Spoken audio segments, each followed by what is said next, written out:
देख रहे हैं राष्ट्र प्रथम। मैं हूं आपके साथ वैष्णवी झा। बुलेटिन की शुरुआत करने से पहले नजर डालेंगे हेडलाइंस पर। सोनिया गांधी ने दी कांग्रेस के नए अध्यक्ष मल्लिकार्जुन खड़गे को बधाई। पार्टी नेताओं से मिलकर आगे बढ़ने का किया आह्वान। मल्लिकार्जुन खड़गे ने ली कांग्रेस अध्यक्ष पद की शपथ। राहुल और सोनिया गांधी समेत कांग्रेस के कई बड़े नेता रहे मौजूद। गुजरात चुनाव से पहले केजरीवाल का नया दाव। कहा, नोटों पर छापी जाए गले श्री लक्ष्मी जी और गणेश जी की तस्वीर। जम्मू कश्मीर में सुरक्षा बलों को मिली बड़ी कामयाबी। कुपवाड़ा में एलओसी के पास मारा गया विदेशी आतंकी। हथियार और गोला बारूद बरामद। और चक्रवात सित्रंग ने असम के 43 गांवों में मचाई भारी तबाही। 10,000 से ज्यादा लोग प्रभावित। भारी संख्या में गिरे पेड़, कई घरों को हुआ नुकसान।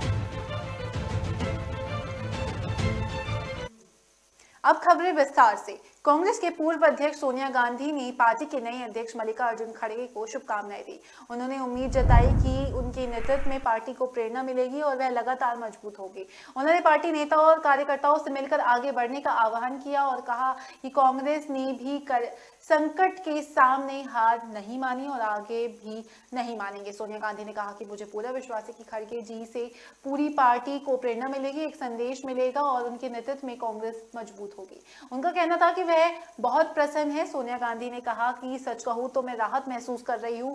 आपने इतने वर्षों तक जो प्यार और सम्मान दिया वह मेरे लिए गौरव की बात है। मुझे इसका एहसास जीवन के आखिरी सांस तक रहेगा। साथ ही उन्होंने कहा कि परिवर्तन संसार का नियम है। यह परिवर्तन जीवन के हर क्षेत्र में होता ही है और होता रहेगा। आज कांग्रेस के सामने कई चुनौतियां हैं। सबसे बड़ी चुनौती यह है कि लोकतांत्रिक मूल्य के सामने जो संकट पैदा हुआ है उसका हम सफलतापूर्वक मुकाबला कैसे करें। मुझे विश्वास है कि पार्टी के साथ कार्यकर्ता और नेता आपस में मिलजुल कर ऐसी शक्तियां बनेंगे जो हमारे महान देश के सामने खड़ी चुनौतियों का सफलतापूर्वक सामना कर सकेगी।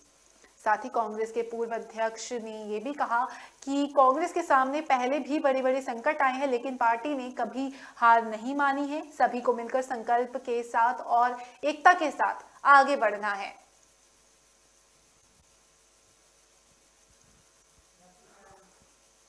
मल्लिकार्जुन खड़गे और कांग्रेस के लिए आज ऐतिहासिक दिन है। खड़गे ने आज दिल्ली के कांग्रेस हेडक्वार्टर में अध्यक्ष पद की शपथ ली और इस दौरान सोनिया और राहुल गांधी, साथ ही प्रियंका गांधी समेत कांग्रेस के कई दिग्गज नेता मौजूद रहे।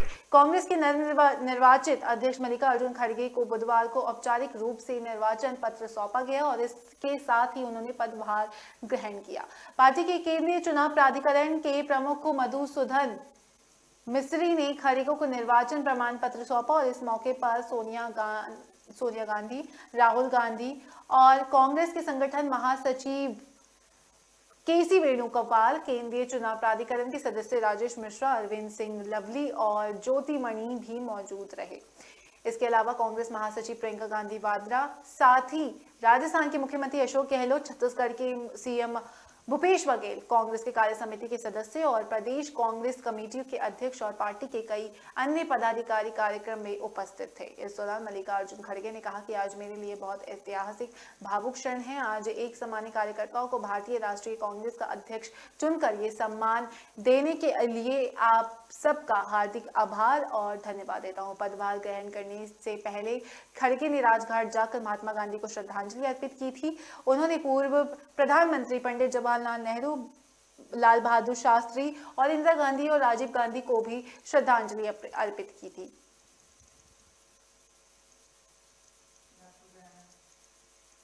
गुजरात में साल के आखिरी में होने जा रहे विधानसभा चुनावों से पहले दिल्ली के सीएम अरविंद केजरीवाल ने एक नया दांव खेला। आम आदमी पार्टी के नेता केजरीवाल ने केंद्र सरकार से मांग की है कि भारत की करेंसी पर श्री लक्ष्मी जी और श्री गणेश जी की तस्वीर छापी जाए। साथ ही उन्होंने कहा कि अगर देश की करेंसी पर देवी देवताओं की तस्वीर होगी तो अर्थव्यवस्था मजबूत होगी और समृद्धि आएगी। उन्होंने कहा कि इसके लिए वे जल्द से जल्द प्रधानमंत्री मोदी को चिट्ठी भी लिखेंगे। साथ ही उन्होंने कहा कि देश की अर्थव्यवस्था बुरे दौर से गुजर रही है। डॉलर के मुकाबले रुपया कमजोर होता जा रहा है। आम आदमी पर इसका असर साफ दिख रहा है। साथ ही इसकी मार आम आदमी को भुगतनी पड़ रही है। हम चाहते हैं कि भारत अमीर देश बने और लोग भी अमीर बने। इसके लिए हमें कई सारे कदम उठाने पड़ेंगे। हमें बड़ी तादाद में अस्पतालों का निर्माण करना है और स्कूल भी खोलने हैं, इंफ्रास्ट्रक्चर तैयार करने हैं। और केजरीवाल ने कहा कि हमारी कोशिश तभी कामयाब होगी जब हम पर भगवान का आशीर्वाद होगा। उन्होंने कहा कि कई बार ऐसा होता है कि काफ़ी मेहनत करने के बाद भी कोई नतीजा नहीं आता। ऐसे में भगवान के आशीर्वाद की बहुत ज़रूरत होती है। जब देवी देवताओं का आशीर्वाद हो तो नतीजे आने लगते हैं। केजरीवाल ने अपनी प्रेस कॉन्फ्रेंस में मुस्लिम बहुल देश इंडोनेशिया का जिक्र करते हुए वहाँ की करेंसी की मिसाल दी। केजरीवाल ने कहा कि इंडोनेशिया में हिंदुओं की आबादी 2% से भी कम है, लेकिन वहाँ भी अपनी करेंसी पर गणेश भगवान की तस्वीर छापते हैं। साथ ही उन्होंने कहा कि मुझे लगता है कि केंद्र सरकार को यह अहम कदम उठाना चाहिए। मेरे मन में ये सुझाव इसलिए आया क्योंकि देवी देवताओं के आशीर्वाद के बिना हम कई बार अपने प्रयासों पे सफल नहीं हो पाते हैं।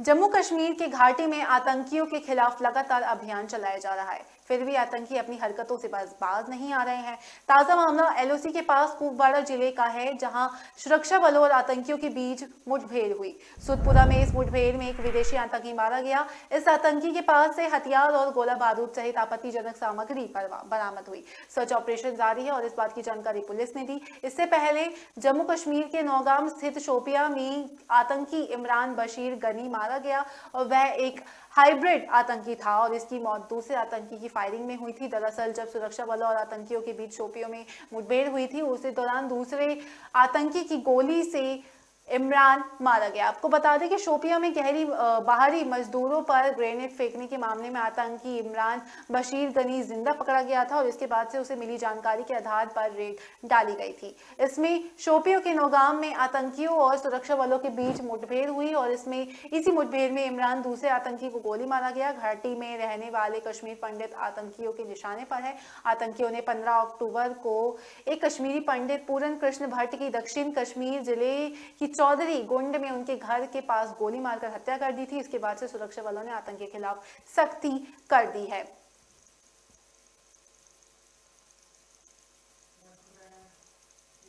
असम में तूफान सितरंग की वजह से भारी तबाही देखने को मिली। राज्य के 43 गांवों के करीब 111 लोग इस तूफान से प्रभावित हुए और भारी बारिश की वजह से कई घरों को काफी नुकसान हुआ। भारी संख्या में पेड़ और बिजली के खंभे उखड़ गए। सबसे ज्यादा नुकसान राज्य के 9 गांव जिलों में हुआ। यहाँ के कालियाबोर, बामुनी, सकमुथिया, चाय बगान, बोरली गांव क्षेत्र में कई घर क्षतिग्रस्त हो गए। हालांकि तूफान में किसी की हताहत होने की कोई खबर नहीं आई। कालियाबोर के ग्राम प्रधान ने कहा कि ग्राम प्रधान के रूप में मैंने पूरे गांव का दौरा किया, यहाँ काफी नुकसान हुआ है। सर्कल अधिकारी को मैं इसकी रिपोर्ट भेज दूंगा। तूफान सितरंग के कारण पूर्वोत्तर के राज्यों में कई उड़ानें और ट्रेनें भी रद्द कर दी गई। रेलवे में किसी भी तरह की घटना से निपटने के लिए हाई अलर्ट पर है और मंगलवार बारिश होने के बाद गुवाहाटी में बारिश के बाद से ही सड़कों पर पानी भर गया। तूफान का बड़ा असर त्रिपुरा, अरुणाचल प्रदेश, मिजोरम, मणिपुर और नागालैंड में भी देखने को मिला। वहीं पश्चिम बंगाल, ओडिशा और असम के कई जिलों में तेज हवा के साथ बारिश शुरू हो गई थी और असम में सोमवार सुबह चक्रवाती तूफान सितरंग का असर असम में महसूस किया गया। राज्य के कई हिस्सों में बारिश भी हुई। इनमें करीमगंज, कछार, हैलाकांडी और दीम हसाओ जिले शामिल थे। आईएमडी के अनुसार सोमवार तड़के 3:17 बजे 3:17 पर सितरंग पश्चिम बंगाल में सागर द्वीप से 520 किलोमीटर दक्षिण और बांग्लादेश में बारिसाल 670 किलोमीटर दक्षिण पश्चिम में केंद्रित था। आपको बता दें कि मंगलवार को भारतीय मौसम विज्ञान विभाग ने कहा था कि चक्रवाती तूफान सितरंग उत्तर पूर्व में अगरतला और शिलांग के करीब अब कमजोर पड़ गया है। तो साफ तौर पर चक्रवात सितरंग का ये कहर असम के कई गांवों में देखने को मिला।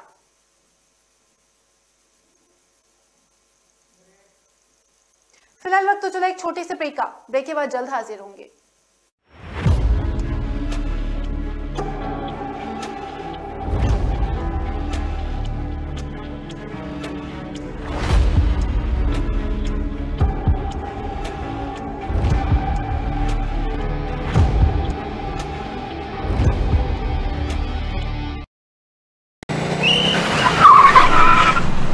मस्त मास्क पहना रे तूने। Thank you sir. वो जान बचाने के लिए पहनना पड़ता है ना सर। रेडीमेड है या टेलर मेड है? ऑनलाइन ऑर्डर किया है सर। एक और है ना सर? देना। बहुत मस्त लगेगा आपको। ये ना सर। सर ना भाई, जान बचाने के लिए बाइक चलाते वक्त सिर्फ खोपड़े पे मास्क पहनेगा तो खोपड़े को कौन बचाएगा? समझ गया सर। हेलमेट ऑनलाइन ऑर्डर कर, वरना हमेशा के लिए ऑफलाइन हो सकता है। Okay sir. ये ले। चल हम ये भी ऑनलाइन भर दे। हेलमेट पहने, ट्रैफिक नियमों का पालन करे, जिंदगी के सफर को सुरक्षित रखे।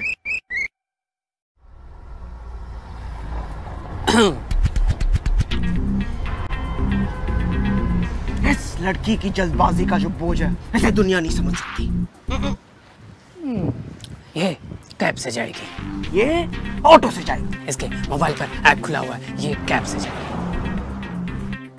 उसका एक हाथ हवा में है, ये ऑटो से ही जाएगी। कैब से। ऑटो से। कैब से। ऑटो से। कैब। ऑटो। कैब। ऑटो। या खुदा, ये तो रैपिडो से जाएगी। रैपिडो से। Rapido, the smartest choice always. Safe भी, तेज भी। ऐप खोलो, बुक करो, go Rapido।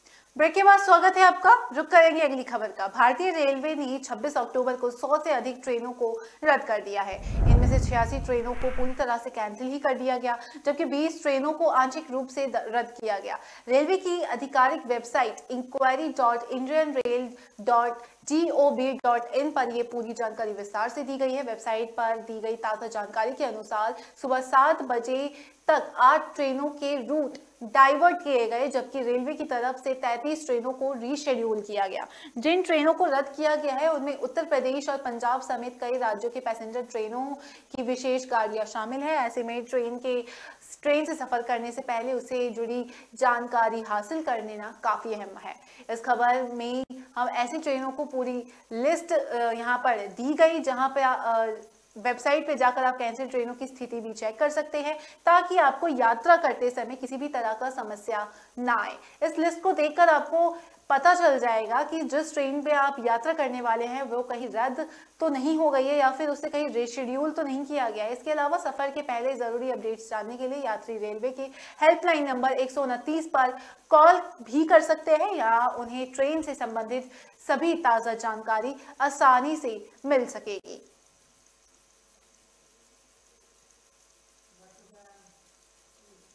भारतीय मूल के ऋषि सुनक को ब्रिटेन की कमान मिलने के बाद दुनिया भर में उनकी चर्चा हो रही है। ब्रिटेन में जारी आर्थिक संकट के बीच लिज ट्रस ने पीएम पद से इस्तीफा दे दिया था, जिसके बाद ऋषि सुनक को प्रधानमंत्री पद तक पहुंचने का मौका मिला। वहीं दूसरी तरफ ऋषि सुनक पर भारत में राजनीति भी जमकर गरमा रही है। तमाम विपक्षी नेताओं ने सुनक के पीएम पद तक पहुंचने को लेकर सरकार को घेरने की कोशिश की गई है। वहीं सरकार की तरफ से भी जवाब दिया गया। IMIM चीफ असुद्दीन ओवैसी की तरफ से ऋषि सुनक के बहाने सरकार पर निशाना साधा गया। ओवैसी ने सीधे पीएम मोदी पर हमला बोलते हुए कहा कि सबका साथ सबका विकास सिर्फ एक जुमला है, जमीनी हकीकत कुछ और ही है। ऋषि सुनक के पीएम पद तक पहुंचने पर ओवैसी ने कहा कि मैं चाहता हूं कि भविष्य में हिजाब पहनने वाली कोई लड़की भारत की प्रधानमंत्री बने। ओवैसी के अलावा बीजेपी चीफ महबूबा मुफ्ती ने भी सवाल उठाया था कि भारत में अब तक विभाजनकारी नीति अपनाई जा रही है। उन्होंने ऋषि सुनक को लेकर कहा कि ये याद रखना हमारे लिए अच्छा रहेगा कि ब्रिटेन ने एक जातीय अल्पसंख्यक को अपने प्रधानमंत्री के तौर पर स्वीकार कर लिया है। इसके बावजूद हम आज भी CAA और NRC और तमाम भेदभावपूर्ण कानूनों से बंधे हुए हैं। कांग्रेस नेताओं की तरफ से भी ये सवाल किया गया था, क्या भारत में भी यूके की तरह कोई अल्पसंख्यक इतने बड़े पद तक पहुंच सकता है। वहीं कांग्रेस नेता शशि थरूर ने कहा था कि अगर ये हुआ तो हमें इस पर गौर करना चाहिए, क्योंकि ब्रिटेन में ये हुआ बदलाव दुनिया भर में एक खास मामला बनकर रह गया है। ये अल्पसंख्यकों को सर्वोच्च पद पर दी गई है और जब हम भारतीय सुनक के बोलने के अंदाज का जश्न मना रहे हैं तब हमें ईमानदारी से पूछना चाहिए कि क्या भारत में भी ये मुमकिन है।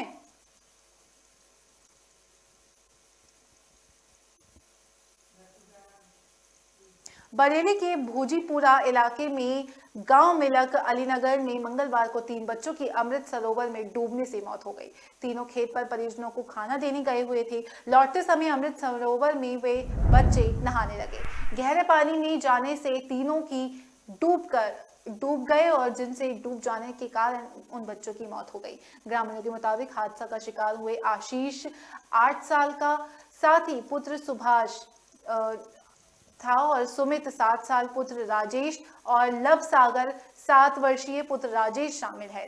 तीनों ही बच्चों के परिवार मजदूरी करते हैं। मंगलवार दोपहर आशीष, सुमित और लव अपने अपने पिता के लिए खाना लेकर खेतों में गए हुए थे। खाना देने के बाद लौटते समय अमृत सरोवर में नहाने लगे और तालाब में घुसते ही तीनों बच्चे गहरे पानी में जाने से तीनों बच्चों की मौत हो गई। आसपास मवेशी चरा रहे गांव के बच्चों ने बच्चों को डूबता हुआ देखा तो गांव जाकर खबर दी। सूचना पर तमाम ग्रामीण मौके पर पहुंच गए और बच्चों को निकालकर भोजीपुरा स्थित मेडिकल कॉलेज ले जाया गया, जहां डॉक्टरों ने तीनों बच्चों को मृत घोषित कर दिया। घटना के बाद एसडीएम नवाबगंज राजीव शुक्ला और सीओ चमन सिंह चावला ने गांव पहुंचकर परिजनों से घटना की जानकारी ली। प्रदेश सरकार अमृत सरोवर योजना के तहत तालाबों का सौंदर्यीकरण करा रही है। सुरक्षा दीवार न होने से यह तालाब मौत का सरोवर बन गया है। आशीष 2 बहनों में अकेला भाई था। सुमित अपने माता पिता की इकलौती संतान थी, जबकि लव 2 भाई और 1 बहन थे। ग्रामीणों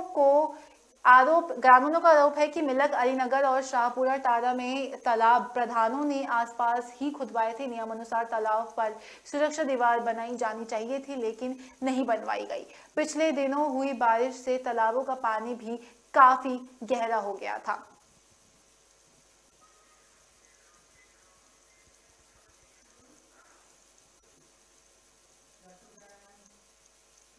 बिहार की सियासत में इन दिनों इस बात की चर्चा काफी जोरों से है कि मुख्यमंत्री नीतीश कुमार एक बार फिर पाला बदल सकते हैं। कुछ लोग जहां इन चर्चाओं पर विराम लगाने की कोशिश करते हैं तो इसे हवा देने में लगे रहते हैं। अब इस मामले में ताजा प्रतिक्रिया बिहार के उप मुख्यमंत्री तेजस्वी यादव की आई है, जहां उन्होंने मुख्यमंत्री नीतीश कुमार की बीजेपी के नेतृत्व वाली एनडीए में वापस के अटकलों को खारिज करते हुए कहा कि महागठबंधन के लोग पूरी मजबूती के साथ एक साथ खड़े हैं। तेजस्वी यादव ने कहा कि उनकी पार्टी को महागठबंधन के सभी सहयोगियों का पूर्ण समर्थन प्राप्त है और वह मोकामा और गोपालगंज के विधानसभा सीटों पर अगले हफ्ते होने जा रहे उपचुनाव को जीतने की उम्मीद कर रही है। यादव ने जहानाबाद में कहा कि सभी गठबंधन सहयोगियों ने तय किया था कि हम दोनों सीटों पर चुनाव लड़ेंगे।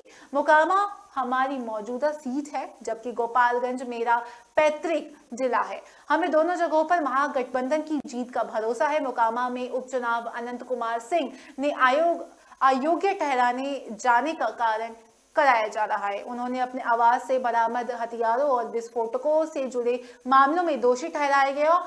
वहीं आरजेडी के अनंत सिंह की पत्नी नीलम देवी को मैदान में उतारा गया। वहीं गोपालगंज की बीजेपी प्रत्याशी कुसुम देवी अपने दिवंगत पति सुभाष सिंह की सीट बरकरार रखने के लिए कोशिश कर रही है और उन्हें राष्ट्रीय जनता दल की मोहन गुप्ता की तरफ से चुनौती मिल रही है। आपको बता दें कि चुनावी रणनीतिकार प्रशांत किशोर ने हाल ही में आरोप लगाया था कि नीतीश कुमार ने सांसद हरिवंश को राज्यसभा के उपसभापति के पद से इस्तीफा देने के लिए इसलिए नहीं कहा क्योंकि वह विकल्प रखना चाहते थे। बिहार के पूर्व मुख्यमंत्री जीतनराम मांझी ने हाल ही में अटकलों को हवा देते हुए कहा था कि इस तरह के किसी भी फैसलों के लिए नीतीश कुमार का समर्थन करेंगे। यदि राज्य के हित में लिया जाए तो मांझी की पार्टी हिंदुस्तानी आवाम मोर्चा भी महागठबंधन का हिस्सा है। तो साफ तौर पर तेजस्वी यादव जो है ये अटकलों को खारिज करते हुए नजर आए।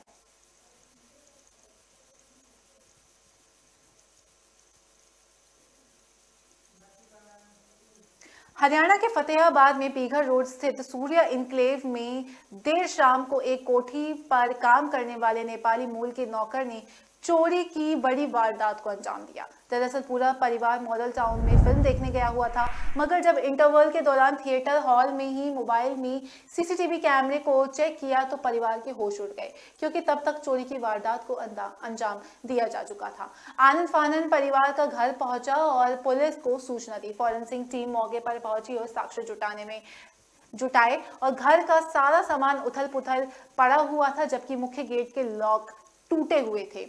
शहर पुलिस ने मामले में सूर्या एनक्लेव निवासी नरेश की शिकायत पर नेपाल के जिला रोलपा निवासी आरोपी नौकर तेजेंद्र ओली के खिलाफ मामला दर्ज कर लिया और पुलिस को दी शिकायत में नरेश ने बताया कि मंगलवार को उसकी छुट्टी थी। यही वजह थी कि पूरा परिवार फिल्म देखने चला गया था। घर पर काम करने वाले नेपाल निवासी तेजेंद्र था और वह घर में ही रहता था। इंटरवल जब सिनेमा हॉल से मोबाइल पर ही घर की सीसीटीवी कैमरे को देखा जा रहा था तो मेन गेट खुला था और अंदर की लाइट बंद थी। फिर सीसीटीवी फुटेज देखी गई तो होश उड़ गए। कैमरे में सारा सामान बिखरा हुआ था और इसके बाद से पूरा परिवार तुरंत घर पहुंचा और लॉबी के गेट का लॉक टूटा हुआ था, अंदर सारा सामान बिखरा हुआ था। घर में काम करने वाला तेजेंद्र भी गायब था। अलमारी में रखे करीब 17 लाख रुपए गायब थे। इसके बाद से पुलिस को इस वारदात की सूचना दी गई।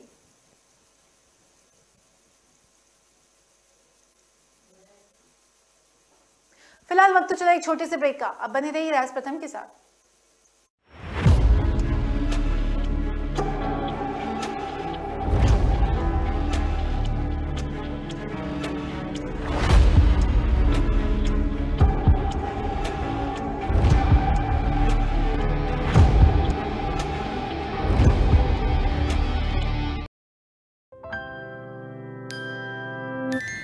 दीदी अब ऐसे ऑटो लेने कहाँ तक जाओगी? दरवाजे तक।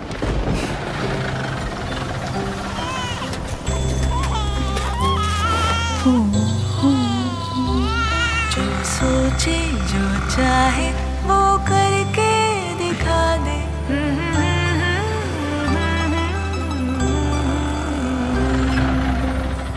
Thank you. Welcome back Kavita. Auto ढूंढने की परेशानी और पुराने तरीकों की कहानी पीछे छोड़ो। उबर ऑटो से बस सोचो और चल पड़ो। उबर बस सोचो और चल पड़ो।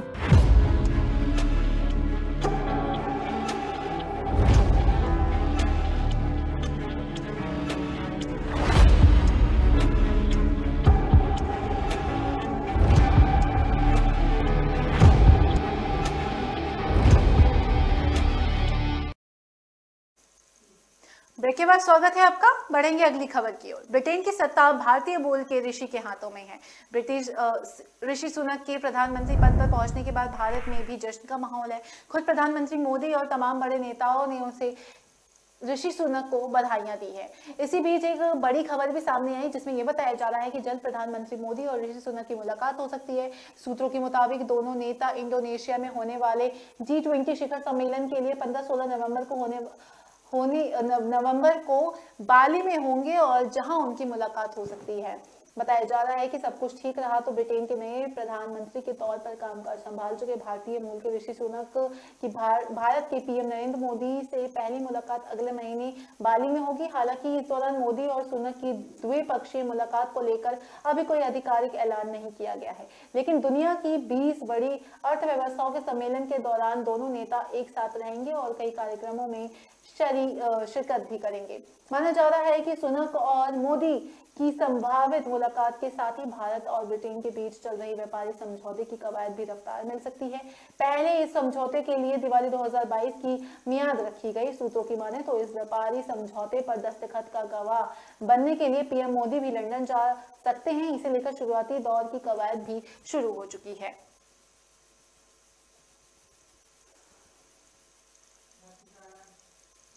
भारत के 14वें उपराष्ट्रपति जगदीप धनखड़ 25 अक्टूबर की सुबह भारतीय वायुसेना के स्पेशल हेलीकॉप्टर से उदयपुर एयरपोर्ट पहुंचे, जहां से नाथ द्वार पहुंचे और श्रीनाथ प्रभु के दर्शन के बाद विश्व की सबसे बड़ी शिव प्रतिमा स्थान पर पहुंचे। उपराष्ट्रपति जगदीप धनखड़ का राजस्थान से खास नाता रहा है क्योंकि उनका गांव झुंझुनू में ही है और चित्तौड़गढ़ जिले के सैनिक स्कूल में उन्होंने पढ़ाई की है। विश्व की सबसे ऊंची शिव प्रतिमा को ध्यान में रखकर एक कार्यक्रम रखा गया, जिसमें मंत्री उदयलाल अंजना, विधानसभा अध्यक्ष सीपी जोशी सहित अन्य लोग उपस्थित रहे। उनके आने से पहले ही विभिन्न व्यवस्थाओं के लिए जिला कलेक्टर ताराचंद मीणा ने सुरक्षा, स्वागत कारकेड, रूट प्लान, एम्बुलेंस समेत चिकित्सा व्यवस्था, एयर क्रू की आवास, भोजन और वाहन व्यवस्था, सुरक्षा, पास, प्रवेश व्यवस्था के लिए विभिन्न अधिकारियों को दायित्व सौंपे थे।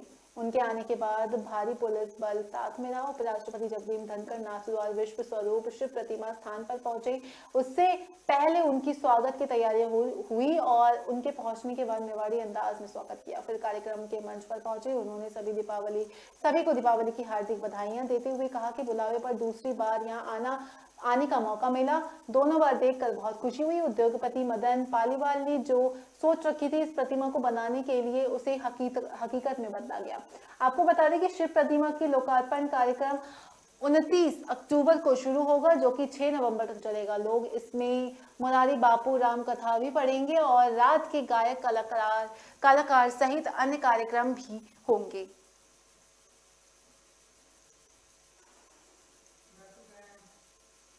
राजस्थान के बारा रेलवे स्टेशन पर अचानक आग लगने से सनसनी फैल गई।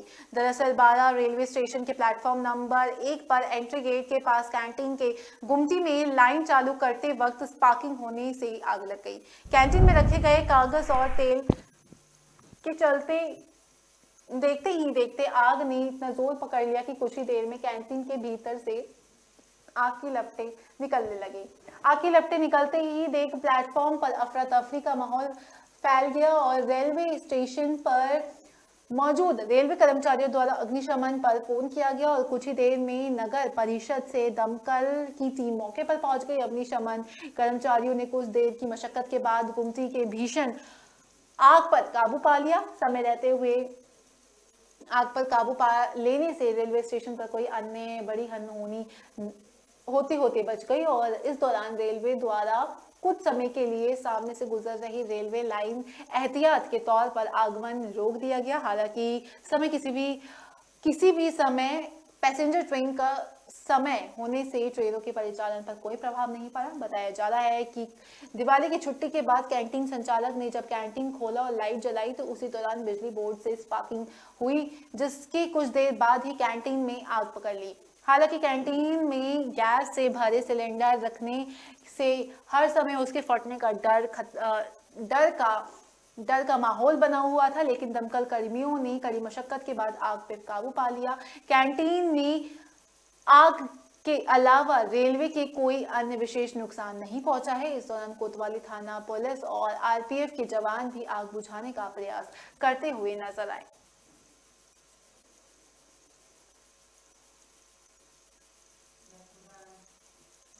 राजस्थान की गहलोत सरकार ने बेटियों को बड़ा तोहफा दिया है। दरअसल प्रदेश में इंदिरा शक्ति फीस पुनर्भरण योजना की शुरुआत की गई है। अब सरकार की ओर से आरटीआई के तहत पढ़ने वाली बेटियों को 12वीं कक्षा तक पूरा खर्चा राज्य सरकार उठाएगी।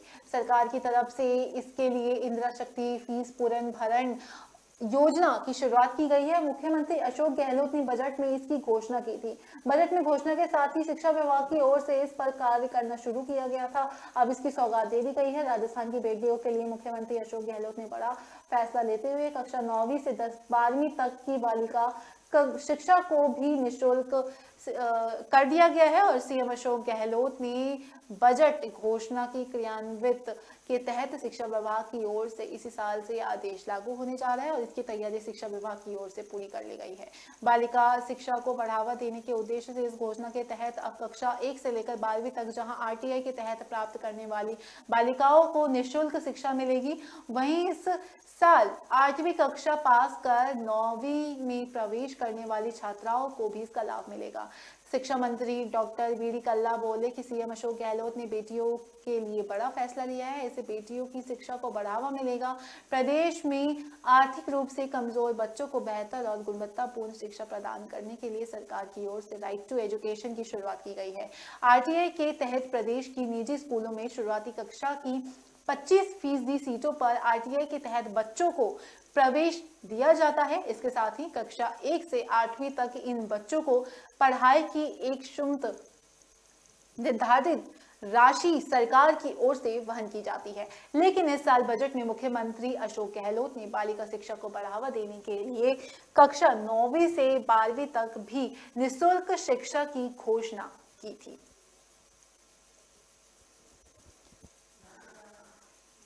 अयोध्या में राम मंदिर निर्माण का काम काफी तेजी से चल रहा है। मंदिर ग्राउंड फ्लोर का काम तकरीबन 50% तक पूरा हो चुका है। दीपोत्सव के दिन खुद प्रधानमंत्री मोदी जब अयोध्या आए तो उन्होंने मंदिर निर्माण के काम का जायजा लिया था। आपको बता दें कि 2.77 एकड़ के दायरों में मंदिर का निर्माण कार्य चल रहा है और मंदिर के ग्राउंड फ्लोर का निर्माण दिसंबर 2023 तक पूरा कर लिया जाएगा। प्रथम और द्वितीय तल का निर्माण उसके बाद किया जाएगा। मंदिर में कुल 3 फ्लोर बनाए जाएंगे। हर तल की ऊंचाई लगभग 20 फीट होगी और मंदिर का शिखर भी काफी ऊंचा रहेगा और मंदिर में प्रवेश करने पर तकरीबन 30 से 40 सीढ़ियों नाम दिया गया है। प्रवेश द्वार को सिंह द्वार तैयार किया जाएगा। अयोध्या को पूरी। मेरे साथ इस बुलेटिन में इतना ही। मुझे दीजिए इजाजत। नमस्कार।